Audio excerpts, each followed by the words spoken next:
class is now in session. I'm Professor Hockey, and today we'll be discussing Game 16 of the regular season between the San Jose Sharks and the Florida Panthers, in which the Sharks have lost 5-3.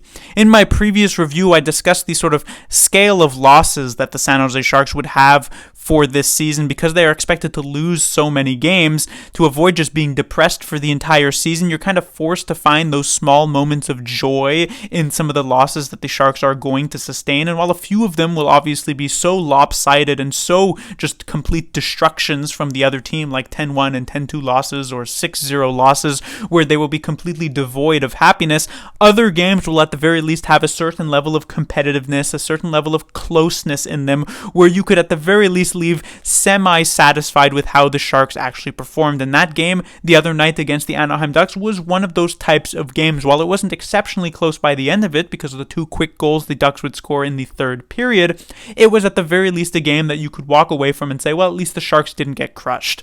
Here tonight was a step up and was probably the most exciting loss, which is funny to say that, but one of the most exciting losses for the San Jose Sharks this season. Not only do they end up trading leads back and forth with the Florida Panthers, but they actually put up 3 goals here tonight, which for most other NHL teams would be pretty on average, a relatively expected type of performance. But for a San Jose Sharks team that has struggled immensely to score goals on any sort of consistent basis, 3 goals is only the third time that they have actually managed to hit that mark in this short 16-game regular season thus far. So it's actually quite the accomplishment for this team.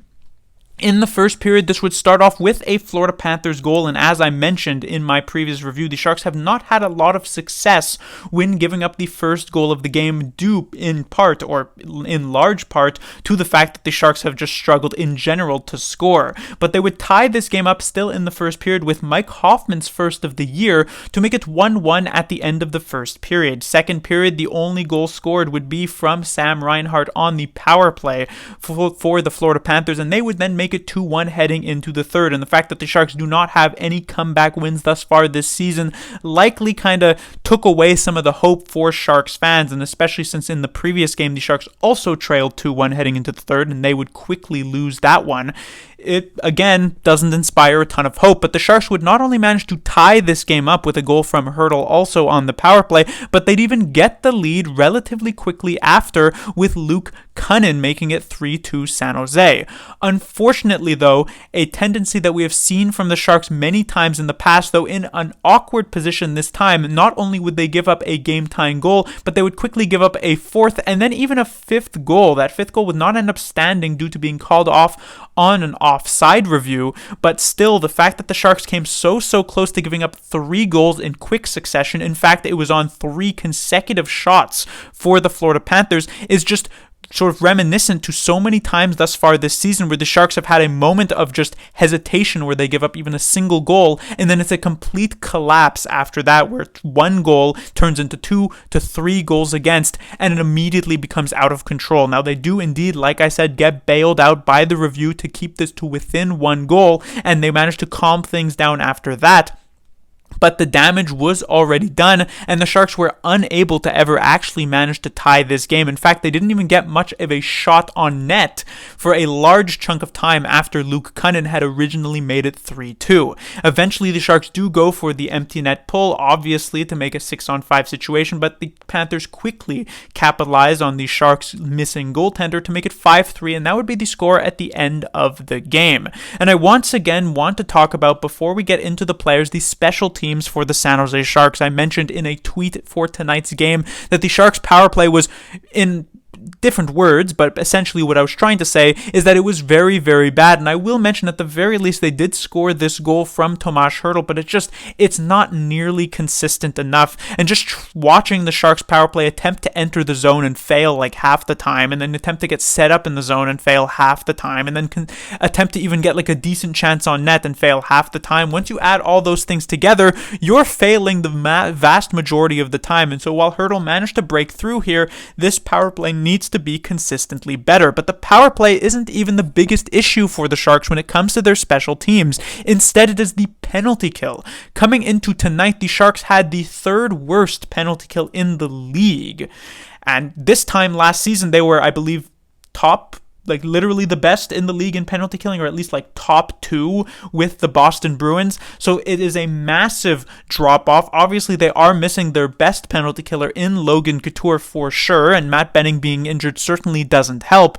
But there is just no excuse for a team that was so good in this area last season to be so bad in it this year. And a certain level of accountability does need to be given to the players who are constantly sent over the boards to kill off penalties immediately. And this 4-man unit is Jan Ruda, Mario Ferraro, Nico Sturm, and Luke Cunnin. They are constantly giving up chances on these penalty kill and frequently giving up goals, as we see here, 2 power play goals for the Florida Panthers, which you could say is the difference maker here tonight in this game. And even on the penalty kill shifts where they're not giving up goals, it feels like they're still stuck on the ice for like 60 seconds, 90 seconds, sometimes even the full 2 minutes of power play time. And if that doesn't lead to a goal, sure, at the end of the day, it doesn't really matter, but it's not exactly a good situation to constantly put yourself in, and we can see why indeed the Sharks have such a low penalty killing percentage.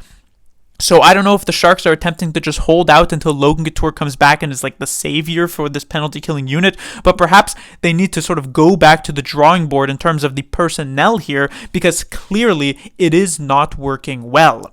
Moving on to the players to talk about, we have the top line kept together once again. Nice to see that as they're continuing to build that chemistry. Eklund, Hurdle, and Zetterlund. And this line definitely struggled near the beginning of this game. In fact, I would say through the first 30 or so minutes of this one, this line didn't really generate many offensive chances at all. So let us first talk about Tomas Hurdle, who I have obviously, as I've mentioned multiple times, been quite high on over these past few games. But here tonight, he definitely looked more so like the Tomas Hurdle of the earlier parts of October in this game, not exactly doing a lot, not having that same type of domination when he is on the ice, not creating space for himself, not making plays with the puck, just didn't look on point at even strength. He does score the goal on the power play, so kudos to him for that, but like I said, that even strength play just was kind of trailing behind the general level of play from the San Jose Sharks that was otherwise not all that terrible. When it comes to his 2 wingers here tonight, Eklund also saw a noticeable step back. Like I mentioned, the first 30 or so minutes, it was a disaster for much of the side, and Eklund still ended up setting up a lot of very good chances. One very nice pass to Zetterlund in the third period led to a crossbar, a great breakaway pass to Mikael Granlund where he ends up just barely missing it on a power play, I believe back in the first period if I'm not mistaken. So at the very least, Eklund has been good enough to continue to generate chances even in off games, but on the sort of whole here tonight, many of the shifts that Eklund had were just not all that on point. When it comes to the final player on this line, Fabian Zetterlund, I was relatively hard on him in the Anaheim Ducks review because I was very, very happy with how Eklund and Hurdle did, but Zetterlund seemed to be the weak link of that line in that particular game. Here tonight, I thought Zetterlund was definitely quite solid, probably at the same level of the other 2 players. So while the other 2 kind of sort of stepped back into their level, Zetterlund steps forward into this one, had some really good chances. A bit of a bad giveaway on the first Florida Panthers goal that led to it being 1-0, though I will also say that perhaps the goaltender should have been able to bail him out in that situation because this was not a particularly tough shot to face. But at the end of the day, still a solid enough game from the first line, but perhaps a bit below what you were hoping for. When it comes to the second line, obviously the big news here for tonight's game is the newest face in the lineup, Danil Gushchin, who has had an interesting journey to this point. He was called up for a couple of games at the end of last season and actually looked quite good in both of them, including his first career goal off of a pass from Erik Karlsson against the Arizona Coyotes. He then gets sent back down, plays the last few games in the AHL, comes to training camp with the opportunity to perhaps make the team, especially with the injuries that the Sharks have faced. There was definitely an opening for him, but his training camp was average at best. And so he ends up finding himself in the AHL to start. And in the AHL, he puts up tons and tons of points, over a point per game, well over a point per game performance for him. So he earns a call up here with the San Jose Sharks and immediately is inserted into the top 6 for sort of the lack of a better option, considering the injuries to Couture, Barabanov, Duclair, etc. So here, Gushchin finds himself on the second line, not exactly with the most talented group of players. Granlund hasn't been great. Luke Cunnin isn't even really a top 6 forward, but it was a good game for Gushin for sure. A slow start, definitely. His first period, he was definitely trying to find his feet, looked really uncomfortable out there at times. But once the second period rolled around, he started to get some confidence. He started to get some chances. It starts with a beautiful between-the-legs opportunity against a veteran defenseman in Oliver Ekman-Larsson that ends up going wide of the net, but it showed his confidence being able to be built from that point onwards, generated a couple of really good opportunities later on in the second period as well. Would not amount to a goal, but still it showed that he was rolling, and this allowed David Quinn to actually have the ability to continue to play him in a top 6 role going into that third period, where he ends up with a very respectable 16 plus minutes of ice time, especially since he wasn't really given much power play ice time and definitely no penalty kill ice time here tonight. So we got a hefty chunk of even strength ice time for this game, and in the third period it continued generating some good chances, even picked up an assist on the Luke Cunnin goal, so he continues to put up points at the NHL level. And it was a worry that in that first period that he was looking like training camp Gushin and he'd be immediately sent back down, but now after the rest of the game has gone, he's looking like a player who could stick around with the San Jose Sharks. Again, it is dependent on how the injuries do turn up. If indeed Duclair is ready to go again for next game, Gushin could perhaps get pushed out of the lineup, though I would sort of petition for him to at the very least only be dropped to like the third line in that case. But it was definitely a good enough game in my opinion to retain a spot in the lineup.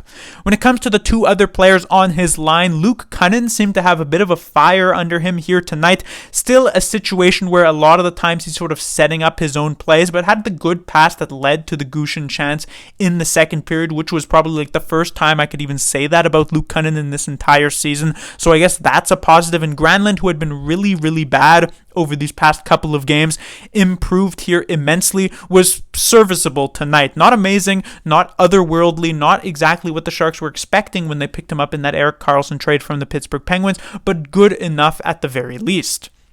When it comes to the third line, this third line had some opportunities. I've been very critical of this third line over these past few games. They've been entirely invisible in a lot of them, but it ends up being Zadina, Sturm, and LeBanc, but not for most of this game. Once Hoffman scores in the first period, LeBanc gets dropped to the fourth line, and it is Hoffman who is promoted to the third line. But while Hoffman does score and has a pretty good game, so I definitely will give him that, the player who I felt stood out the most on the third line was actually Zadina. Utilized his speed very, very well here tonight. Seemed to be rolling well in the offensive zone. Didn't exactly amount to some great grade A opportunities, but considering this player was practically invisible over the last like half dozen games, if not like a full dozen games, besides like the one goal he managed to randomly put up, it was definitely nice to see him rolling. To focus a bit more on Hoffman, the goal scorer, he got bumped up from the fourth line, like I mentioned, to the third line.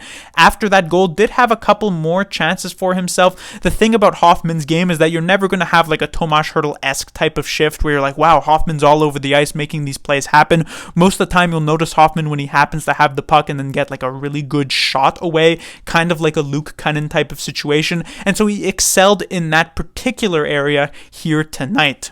When it comes to the fourth line, honestly, even though this fourth line got the bench shortened significantly near the end of this game, so they didn't really get any shifts, they actually looked pretty good. Carpenter did get an okay amount of ice time even in the latter parts of this game and sort of like some double shifting type of scenarios for the San Jose Sharks, and Carpenter continues to be quite the serviceable bottom six player for the San Jose Sharks. Giovanni Smith also had a decent game for himself, so a second straight one in that regard, which is nice to see him sort of get back to that level that we saw at the beginning of the season. LeBanc, his spot definitely in jeopardy from a David Quinn perspective. We know just how volatile LeBanc can be in the eyes of David Quinn. He's the player who can jump from the first line to the fourth line in the span of like 1 minute of ice time, and it seems as though that may have indeed happened here tonight. I don't think LeBanc was necessarily bad. He actually had a couple of okay looks, a couple of okay plays that didn't exactly amount to anything, but were still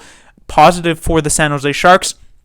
But I imagine in a world where Duclair does return to the lineup and Gushin manages to retain his lineup spot, LeBanc would be the player to head out. When it comes to the defensive side of things, we have the top pairing of Ferraro and Emberson. So Emberson steps back into the lineup. The Sharks are not running 7D, which means not only do they have to remove Knyzhov, who was the 7th defenseman the other night, but they also end up benching Kyle Burroughs. So Burroughs gets the bench here. It's a tough spot for him because he was playing really, really well at the beginning of the season when he was paired with Ferraro, then got paired with Marc-Edouard Vlasic, who kind of dragged him down to his level and now is a healthy scratch, likely because of that. Hopefully Burroughs can get back into the lineup, avoid number 44, and kind of put himself in an okay spot, but at the moment that's not happening. Emberson finds himself with Ferraro. Emberson has always been a player this season thus far who has looked pretty good in the games that he has played. That continues here tonight. There's nothing amazing, there's nothing outstanding, but he's making some okay defensive plays. He's trying to jump up in the play as much as he can, so I would say it was a net positive for the Sharks. The same would go for Mario Ferraro. The penalty killing is obviously something I mentioned earlier that has been a struggle for him thus far this season, and that is definitely something that he takes pride in, which means he's certainly not happy with himself with how poorly this has gone thus far, but at even strength, not a terrible game for Ferraro. When it comes to the second line, Vlasic ends up getting paired with Addison, which I thought was very surprising. Addison, a player who hasn't exactly shown a high level of defensive capabilities, so to place him with the worst defenseman for the San Jose Sharks, Marc-Edouard Vlasic, is a risk, and I don't think it necessarily burned the Sharks much tonight, but it didn't exactly benefit them either. This defensive pairing kind of got caved in a bit here tonight, so not exactly a good one for the Sharks. And then when it comes to the third defensive pairing, a tale of two players on this one, because I thought Ruda actually looked rather good. A nice little rebound from, I believe, last game where I thought he was not great. But a Hutchuk, on the other hand, multiple terrible giveaways here tonight, a really, really rough one. So I imagine if, for instance, Matt Benning is healthy again, or they want to get Kyle Burroughs back in the lineup, a Hutchuk may very well be the player who ends up stepping out because of this really off performance here tonight. And then finally, we have the goaltender for the Sharks, Mackenzie Blackwood. He has been so good for the San Jose Sharks, but here tonight was an exception, I would say. Let in a couple of bad ones. The offside goal that got called away was not one that Blackwood wanted to let in. The Lomberg goal was not good either. Reinhart didn't have much of a chance on. Third goal here from Verhaeghe didn't have much of a chance on, but the fourth one, he didn't have a chance on. The third one from Verhaeghe, he probably did. And so generally, it was a not so great game for Mackenzie Blackwood, which is tough because this is one of the very, very few games the Sharks actually managed to give a decent amount of offensive support. So if Blackwood had played like he has in the past with the Sharks, they could have perhaps won this game, but unfortunately didn't end up being the case. But that will do it for this review. The Sharks will be back in action on Thursday, where they will take on the St. Louis Blues, a team that is not bad, but is also not particularly good. So the Sharks have an okay chance in that one. Class dismissed.